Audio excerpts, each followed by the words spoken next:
단 24시간 만에 동북아시아의 바닷길이 멈춰섰습니다. 지금 여러분이 보고 계신 이 수치는 조작이 아닙니다. 러시아 블라디보스토크항을 출발한 유조선 12척이 일본 앞바다를 그대로 통과해 울산항으로 직진하고 있습니다.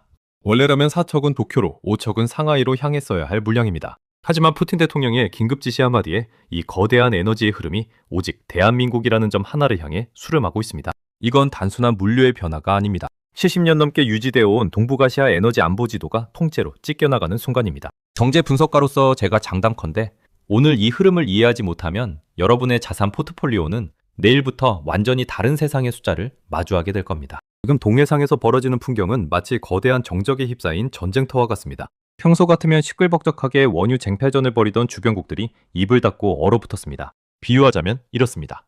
동네에서 가장 큰 쌀집 주인인 러시아가 갑자기 대문을 걸어 잠그더니 담벼락 너머로 한국 내 집 마당에만 쌀가마니를 무더기로 던져놓고 있는 격입니다. 옆집 일본과 뒷집 중국은 빈 밥그릇을 든 채 망연자실하게 이 광경을 지켜보고 있습니다. 왜 우리에겐 팔지 않느냐고 따져 묻지도 못할 만큼 압도적이고 일방적인 통보였습니다. 이 정적은 무서울 정도로 차갑고 날카롭습니다. 우리는 흔히 특혜를 받으면 기분이 좋기 마련입니다. 하지만 냉정하게 따져봅시다. 국제사회에서 이유 없는 친절은 가장 잔인한 계산서로 돌아옵니다.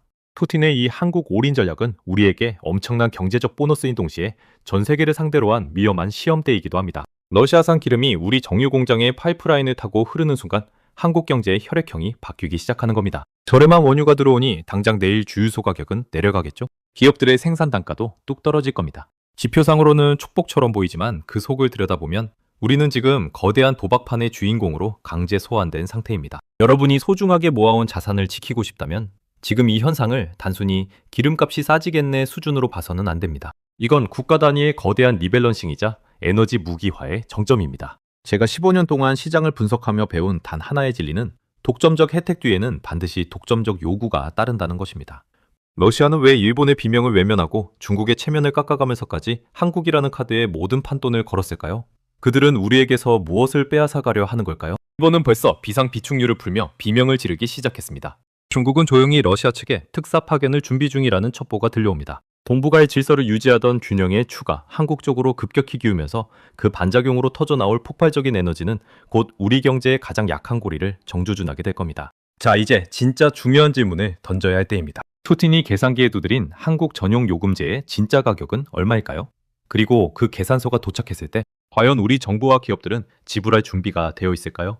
이 거대한 폭풍의 눈 속에서 일본과 중국이 준비 중인 무시무시한 반격의 카드를 공개합니다. 일본 총리 관저와 베이징 중나나이의 불빛이 밤새 꺼지지 않고 있습니다. 평소라면 동북아 에너지에 갑으로 군림하던 그들이 지금은 유례없는 패닉에 빠졌습니다. 비유하자면 마을의 유일한 주유소 주인이 갑자기 오늘부터 한국 내 차에만 기름을 넣겠다며 나머지 집들의 주유기 노즐을 뽑아버린 격입니다. 일본과 중국은 지금 빈 기름통을 들고 길거리에 나앉은 처지가 됐습니다. 특히 에너지 자금률이 바닥인 일본은 당장 일주일 뒤 발전소 가동 중단을 걱정해야 할 처참한 성적표를 받아들었습니다. 도쿄 도심의 화려한 네온사인이 일제히 꺼질지도 모른다는 공포가 열도를 집어삼키고 있습니다. 중국의 반응은 더 격렬합니다. 시진핑 주석의 혈맹이라 자처하며 러시아산 원유를 헐값에 독점하다시피 했던 중국입니다. 그런데 푸틴이 하루아침에 등을 돌려 모든 물량을 한국으로 돌렸으니 체면은 물론이고 경제적 타격이 막대합니다. 중국 최대 정유사들은 이미 원유 수입 라인이 끊기며 가동률이 반토막 났고 이는 곧 세계의 공장인 중국 제조 단가의 폭등으로 이어질 겁니다. 중국 외교부 대변인이 연일 비정상적인 에너지 편중이라며 날선 목소리를 높이는 이유가 여기 있습니다. 그들이 느끼는 건 단순한 당혹감을 넘어선 배신감 섞인 공포입니다. 하지만 여기서 우리는 냉철해져야 합니다. 남의 집 불구경하며 고소해야 할 때가 아니라는 겁니다. 일본과 중국이 입은 이 거대한 에너지 구멍은 반드시 우리에게 부메랑이 되어 돌아옵니다. 그들은 결코 이 상황을 구경만 하지 않을 겁니다. 이미 일본은 국제에너지기구 IEA를 통해 한국을 강하게 압박하기 시작했고 중국은 한국행 반도체 소재 수출을 볼모로 잡으려는 움직임을 보이고 있습니다. 너희만 배불리 먹느냐는 질투가 우리도 살아야겠다는 생존 본능으로 바뀌며 한국 경제의 목을 죄어오는 형국입니다. 시청자 여러분, 자산을 지키고 싶다면 이 대혼란 속에서 터져나올 반격의 카드를 읽어야 합니다. 일본과 중국이 공조해서 한국을 고립시키려 하거나 혹은 러시아에 더 큰 대가를 약속하며 판을 흔들려 할 때 우리 시장은 어떻게 반응할까요?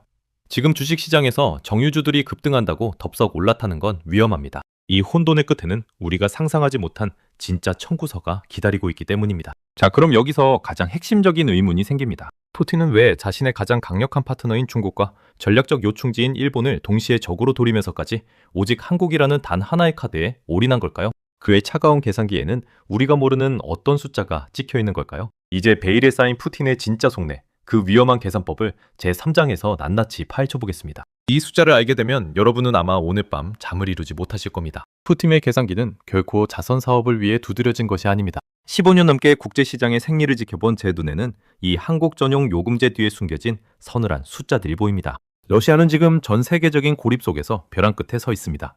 그들이 가장 절실한 건 단순한 기름값이 아닙니다. 바로 서방의 제재망을 뚫고 자신들의 경제 엔진을 돌려줄 첨단 기술의 수요가 세탁된 자금입니다. 한국은 세계 최고의 정유 기술로 러시아산 원유를 가장 부가가치 높은 석유화학 제품으로 바꿔줄 능력이 있고, 동시에 반도체와 정밀 부품이라는 러시아가 굶주려 있는 핵심 자산을 쥐고 있습니다. 비유하자면 푸틴은 지금 우리에게 거액의 마일리지가 적립된 카드를 건네며 이걸로 쇼핑도 하고 밥도 먹어라, 대신 네 이름으로 내가 필요한 물건 좀 사다 줘 라고 속삭이는 격입니다. 러시아 입장에서 한국은 일본이나 중국보다 훨씬 다루기 까다롭지만 그만큼 얻어낼 것이 많은 골드 파트너인 셈이죠. 중국은 이미 러시아의 속국이나 다름없어 긴장감이 없고, 일본은 미국과 한몸처럼 움직여 틈을 파고들기 어렵습니다. 반면 한국은 경제적 실리와 안보 사이에서 끊임없이 고민하는 전략적 요충지입니다. 푸틴은 바로 그 고민의 틈새에 저가 원유라는 치명적인 독사과를 밀어넣은 겁니다. 여러분, 이 대목에서 소름 돋는 사실을 하나 짚어드려야겠습니다. 러시아가 한국에만 원유를 몰아준다는 건 역사적으로 한국 경제의 생사 여탈권을 푸틴이 주겠다는 선언과 같습니다. 우리 정유 공장들이 러시아산 원유에 최적화되어 설비를 개조하고 우리 기업들이 그 싼 가격에 중독되는 순간 우리는 러시아산 에너지라는 마약에서 헤어나올 수 없게 됩니다. 그때 푸틴이 밸브를 살짝만 잠근다고 상상해 보십시오. 일본과 중국이 겪는 지금의 패닉은 예고편에 불과할 겁니다. 우리 자산 가치가 푸틴의 손가락 하나에 춤을 추게 되는 날이 올 수도 있다는 뜻입니다. 냉철하게 분석해보면 푸틴은 한국을 통해 서방의 경제봉쇄망에 거대한 균열을 내고 싶어합니다. 봐라, 미국의 동맹국인 한국도 우리 기름 없이는 못 살지 않느냐는 메시지를 전 세계에 타전하며 동맹의 결속력을 시험하고 있습니다. 우리는 지금 엄청난 수익을 안겨줄 황금알을 손에 쥐었지만 그 알이 깨지는 순간 무엇이 튀어나올지는 아무도 모릅니다. 그런데 말입니다. 이 위험한 게임의 결과가 우리 주머니 사정에는 당장 어떤 마법 같은 변화를 일으키고 있을까요? 지표를 뜯어보니 놀라운 결과가 나왔습니다. 물가는 떨어지고 수출 경쟁력은 폭발하고 있습니다. 이 달콤한 유혹이 우리 서민들의 삶과 투자 지형을 어떻게 뒤흔들고 있는지 제4장에서 그 마법 같은 숫자의 실체를 공개합니다. 과연 이 단비가 축복의 비일까요? 아니면 홍수의 시작일까요? 그 실체를 확인하시면 여러분의 투자 전략을 통째로 수정해야 할지도 모릅니다. 지금 우리 앞에는 믿기 힘든 숫자의 마법이 펼쳐지고 있습니다. 주유소합 가격표가 하루가 다르게 앞자리를 바꾸고 있죠. 서부 텍사스산 원유가 배럴당 $80를 넘나들 때 우리 정유사들은 푸틴이 보내준 특혜 관문을 통해 그 절반도 안 되는 가격에 기름을 들여오고 있습니다. 이건 단순히 기름값이 싸지는 수준이 아닙니다. 대한민국 경제의 모든 CP줄에 갑자기 최고급 영양제가 무상으로 공급되는 격입니다. 물류비가 내려가니 마트의 채소 가격이 안정되고 전기를 대량으로 쓰는 반도체와 철강 공장들은 전례 없는 원가 절감의 축제를 벌이고 있습니다. 지표상으로만 보면 대한민국은 지금 전 세계에서 가장 낮은 인플레이션을 구가하는 에너지 천국이 된 셈입니다. 비유하자면 전 세계가 극심한 가뭄으로 타들어가고 있는데 우리 집 마당에만 러시아발 대형 스프링클러가 24시간 풀가동되는 상황입니다. 옆집 일본과 중국은 말라 죽기 일보 직전인데 우리 논에는 물이 넘쳐나니 벼이삭이 황금빛으로 출렁입니다. 당연히 우리 기업들의 수출 경쟁력은 날개를 달았습니다. 똑같은 물건을 만들어도 에너지 비용이 싸니 해외 시장에서 가격 후려치기가 가능해진 거죠. 한국 제품은 왜 이렇게 싸고 좋으냐는 찬사가 쏟아지며 무역 수지는 역대급 흑자 인진을 기록 중입니다. 숫자로만 보면 우리는 지금 단군 이래 최대의 호황기로 진입하는 입구에 서 있습니다. 하지만 여러분, 냉철한 경제 분석가의 시선으로 이 숫자의 이면을 보셔야 합니다. 이 단비는 하늘에서 내리는 자연적인 비가 아닙니다. 푸틴이라는 거대 권력이 밸브를 조절하며 뿌려주는 인공 강우입니다. 우리가 이 저렴한 에너지에 중독되어 생산 설비를 늘리고 소비를 키우는 순간 우리 경제의 체질은 스스로 자생하는 힘을 잃게 됩니다. 마치 진통제에 의존해 병의 근원을 잊어버리는 환자와 같습니다. 지금 당장 지갑이 두둑해진다고 좋아하며 고가의 가전제품을 사고 주식시장에 풀베팅하는 것이 과연 현명한 선택일까요? 제 대답은 글쎄요입니다. 더 무서운 건 이 마법 같은 숫자가 우리를 향한 거대한 청구서를 가리고 있다는 사실입니다. 우리가 러시아산 기름으로 만든 저렴한 제품들을 전 세계로 실어 나를 때 그 배를 가로막을 준비를 하는 이들이 있습니다. 바로 우리의 가장 강력한 우방이자 시장인 미국과 유럽입니다. 그들이 보기에 한국의 이 호황은 피 묻은 기름으로 쌓아 올린 부도덕한 성탑처럼 보일 수 있기 때문입니다. 자, 이제 축제는 잠시 멈추고 현실을 직시해야 합니다. 푸틴이 차려준 이 화려한 만찬 뒤에서 서방 국가들은 이미 한국을 향한 강력한 제재의 칼날을 갈고 있습니다. 과연 우리는 이 달콤한 성배를 끝까지 마실 수 있을까요? 아니면 마시는 순간 온몸에 독이 퍼지는 독이 든 성배가 될까요? 제5장 아슬아슬한 외교적 외줄타기와 그 끝에 기다리는 추격적인 반전을 공개합니다. 이 내용을 모른 채 투자했다가는 평생 모은 자산이 한순간에 증발할 수도 있습니다. 여러분의 생존이 걸린 다음 이야기를 주목하십시오. 백악관의 창문이 밤늦도록 불을 밝히고 있습니다. 국무부와 재무부의 고위 관료들이 모여 한국의 에너지 독점 사태를 두고 격렬한 토론을 벌이고 있다는 첩보가 속속 들어오고 있습니다. 비유하자면 우리 반 전체가 왕따시키기로 약속한 문제아 러시아가 있는데 그 문제아가 우리 반 반장 한국에게만 매일 비싼 도시락을 싸다 주는 격입니다. 반장은 배불리 먹고 기운을 차리고 있지만 옆에서 굶고 있는 친구들이나 그 광경을 지켜보는 선생님, 미국의 마음이 편할 리 있겠습니까? 지금 한국은 전 세계적인 경제, 봉쇄망의 가장 약한 고리이자 미운 오리 새끼로 전락할 위기에 처했습니다. 미국과 서방 국가들의 시선은 이제 우려를 넘어 경고로 바뀌고 있습니다. 한국이 러시아산 원유를 정제해 만든 석유화학 제품을 전 세계에 팔아치우는 행위는 결과적으로 푸틴의 전쟁 자금주를 대주는 우회로 역할을 한다는 논리입니다. 만약 미국이 한국의 특정 은행이나 정유사를 대상으로 세컨더리 보이콧이라는 극약 처방을 내린다면 어떻게 될까요?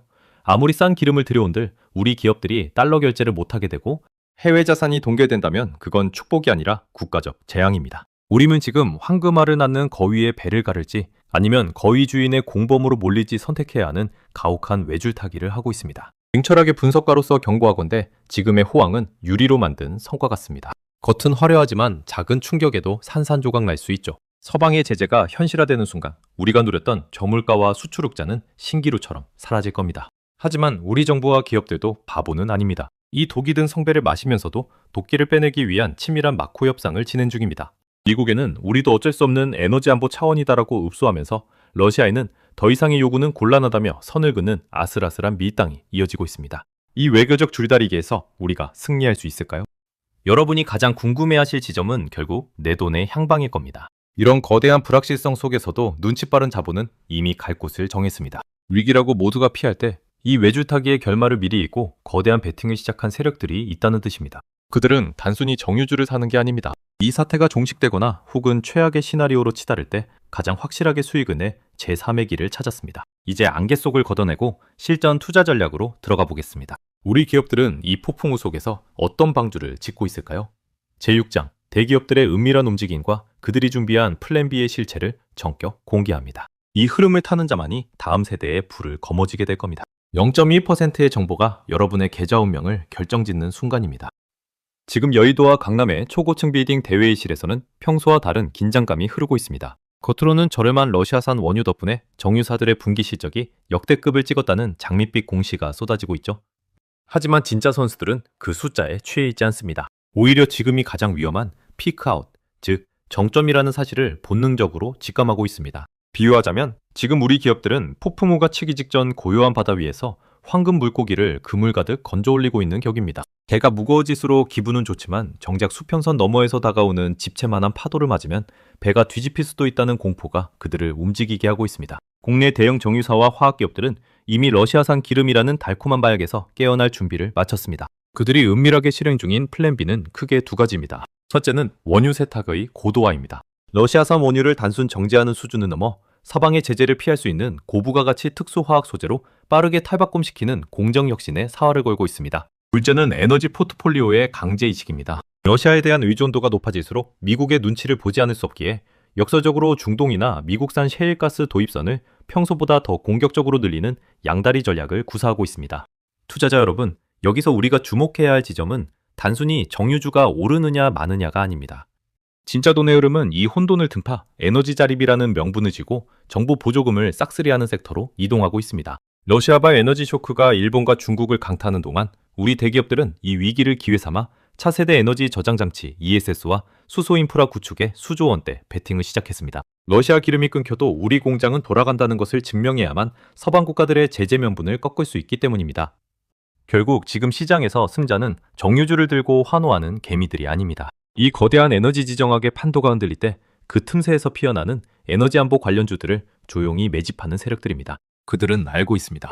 푸틴이 밸브를 잠그든 미국이 제재를 가하든 상관없이 살아남을 수밖에 없는 대체 불가능한 기술력을 가진 기업들이 어디인지를 말이죠. 자, 이제 안개 속에서 실체가 드러나고 있습니다.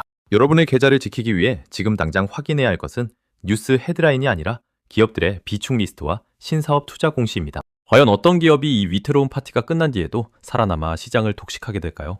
제7장, 투자자가 반드시 포착해야 할 결정적 시그널과 숨겨진 진짜 수혜주 리스트를 공개합니다. 이 시그널을 놓치면 여러분은 축제가 끝난 뒤 청구서만 손에 쥐게 될지도 모릅니다. 지금 여러분이 HTS를 켜고 확인해야 할 것은 당장의 빨간색 주가지수가 아닙니다. 시장의 광기 뒤에 숨겨진 돈의 냄새를 맡아야 합니다. 15년 분석가 생활을 하며 깨달은 진리는 모두가 축배를 들 때 고수들은 조용히 퇴로를 확인한다는 것입니다. 지금 정유주들이 상한가를 치고 게시판이 환호성으로 가득 차 있다면 그건 여러분에게 기회가 아니라 경고입니다.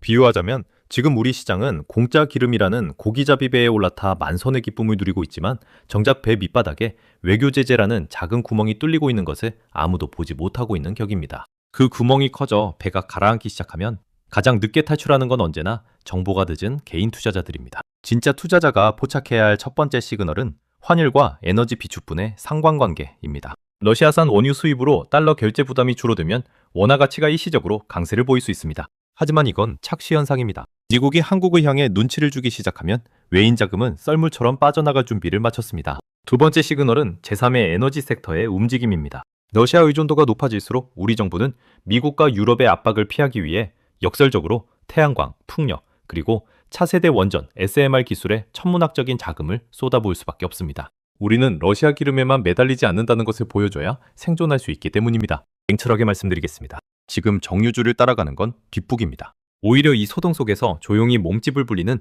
에너지 안보 인프라 관련 기업들을 찾아내야 합니다. 러시아산 기름을 들여와 정제하는 기술이 아니라 그 기름이 끊겼을 때 대한민국 전체를 돌릴 수 있는 대체 에너지망을 쥐고 있는 기업들 말입니다. 그들은 지금 이 대혼란을 틈타 국가 전략 사업이라는 명분으로 거대한 시장 독점권을 확보하고 있습니다. 여러분의 소중한 자산을 지키고 싶다면 남들이 기름값 싸진다고 좋아할 때 다음 에너지는 무엇인가를 묻는 0.1%의 시각을 가져야 합니다. 이제 안개 속에서 실체가 드러나고 있습니다. 푸틴이 던진 이 거대한 돌멩이가 만든 파장은 이제 막 우리 경제의 중심부로 밀려오고 있습니다. 일본은 무너지고 중국은 분노하며 한국은 위태로운 호황을 누리는 이 기묘한 삼국지의 결말은 과연 무엇일까요? 그리고 그 결말 끝에서 여러분의 계좌는 어떤 숫자를 기록하게 될까요? 자, 이제 이 긴박한 드라마의 대미를 장식할 마지막 장으로 향합니다. 이 모든 혼돈을 관통하는 단 하나의 결론, 그리고 우리가 쥐어야 할 최종 승리의 열쇠는 무엇인지 제8장에서 명쾌하게 정리해드립니다. 이 마지막 통찰을 얻으신 분과 그렇지 못한 분의 격차는 1년 뒤 자산 규모에서 증명될 것입니다. 러시아의 파격적인 제안이 만든 이 기묘한 호황의 유통기한이 다가오고 있습니다. 15년 경제분석가의 눈으로 본 작금의 사태는 마치 한밤중 고속도로에서 전조등을 끄고 시속 200km로 질주하는 스포츠카와 같습니다. 차 안의 속도감은 짜릿하고 주변 풍경은 눈부시게 지나가지만 정작 앞길에 무엇이 나타날지 아무도 모르는 위태로운 질주입니다. 푸틴이 한국만 콕 집어던진 원유 독점 공급이라는 카드는 우리 경제의 엔진을 일시적으로 폭발하게 만들었지만 동시에 우리를 동북아시아라는 거대한 체스판 위에서 가장 고립된 외로운 말로 만들고 말았습니다. 비유하자면 우리는 지금 전 세계에서 가장 저렴한 뷔페 식당에 초대받아 배를 채우고 있지만 식당 문 밖에는 몽둥이를 든 이웃집 사람들, 일본과 중국과 무서운 표정의 경찰, 미국이 우리를 기다리고 있는 격입니다. 배불리 먹고 나가는 순간 우리가 지불해야 할 식사값은 단순한 돈이 아니라 그동안 쌓아온 국제적 신뢰와 안보 자산이 될 수도 있습니다. 냉정하게 말씀드려 이 파티는 영원할 수 없습니다. 푸틴이 밸브를 잠그는 순간이나 서방의 제재가 시작되는 순간 중 먼저 오는 쪽이 이 파티의 종료종을 울릴 것입니다. 그때가 되면 지금의 저물가와 수출 호황은 순식간에 신기루처럼 증발할 겁니다. 하지만 시청자 여러분, 두려워만 할 필요는 없습니다. 진짜 기회는 언제나 이런 파괴적인 혼돈 속에서 싹트기 때문입니다. 지금 우리가 쥐어야 할 최종 승리의 열쇠는 에너지의 탈러시아화를 준비하는 기업들의 기술력에 있습니다. 러시아산 원유를 싸게 들여오는 동안 벌어들인 막대한 현금으로 우리 기업들이 어떤 미래에너지 방주를 짓고 있는지 확인하십시오. 일본이 비명을 지르고 중국이 분노하며 한국을 견제할 때 그들의 압박을 이겨낼 수 있는 유일한 길은 대체 불가능한 에너지 자립 기술뿐입니다. 이 혼란의 끝에서 살아남는 자는 가장 싼 기름을 쓴 자가 아니라 기름 없이도 세상을 돌릴 수 있는 기술을 선점한 자가 될 것입니다. 결국 기회는 준비된 자의 몫입니다. 푸틴의 지시 한마디에 일희일비하며 테마주를 쫓아다니는 투자는 이제 멈추십시오. 대신 이 거대한 에너지 지정학의 판이 흔들릴 때 그 균열 사이에서 새롭게 솟아오르는 산업의 줄기를 잡아야 합니다. 오늘 제가 분석해드린 사막 8장의 흐름을 끝까지 함께 하신 여러분은 이미 단순한 개미 투자자를 넘어 시장의 맥락을 짚는 통찰가로 거듭나셨습니다. 러시아의 기름으로 우리 경제의 엔진을 뜨겁게 달구되 그 운전대를 푸틴에게 내어주지 않는 영미한 전략이 필요한 시점입니다. 자, 이제 선택은 여러분의 몫입니다. 이 위험한 선물을 축복으로 바꿀 준비가 되셨습니까? 오늘 분석이 여러분의 소중한 자산을 지키는 든든한 방패가 되었길 바랍니다. 여러분은 이 에너지 전쟁의 끝에서 어떤 미래를 보고 계신가요? 여러분의 예리한 통찰을 댓글로 공유해 주십시오. 저는 더 날카롭고 깊이 있는 경제 시그널로 다시 돌아오겠습니다.